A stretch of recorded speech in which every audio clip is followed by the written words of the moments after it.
il Vinitaly è l'occasione anche per presentare la bottiglia ufficiale che anche quest'anno Astoria Wines dedicherà al Giro d'Italia. Una grande soddisfazione perché con la grande partenza di Gerusalemme il Giro si conferma una manifestazione internazionale.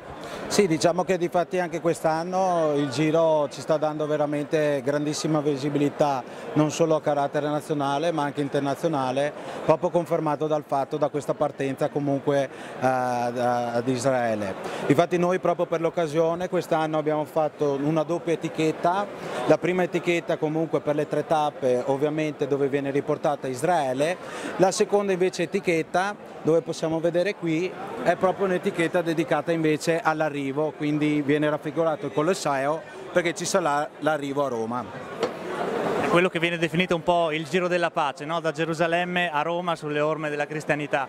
Sì, difatti noi abbiamo sempre, fin dall'inizio, abbiamo sempre sposato questa logica di comunicazione perché comunque è sempre un evento sportivo, è sempre un evento dove deve legare i popoli senza nessuna indifferenza, senza nessun problema a livello sia religioso che di carattere politico.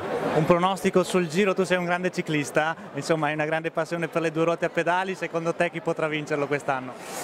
La presenza di Froome sicuramente è una presenza pesante, lo sappiamo tutti quanti, comunque è il campione da battere indubbiamente, quindi sicuramente lui partirà molto avvantaggiato anche perché oltre a lui come ciclista c'ha comunque una squadra molto forte, molto compatta. Però comunque il Giro d'Italia si sa benissimo, il ciclismo è uno sport comunque aperto a tantissimi colpi di scena e può succedere di tutto, quindi sarà molto difficile. Lui partirà sicuramente come favorito, ma io credo che comunque tutti quanti, tutti i big vorranno sicuramente riscattarsi, vorranno sicuramente vincere il Giro d'Italia. Allora l'appuntamento è sulle strade del Giro con Astoria. Grazie a Filippo, grazie. Grazie.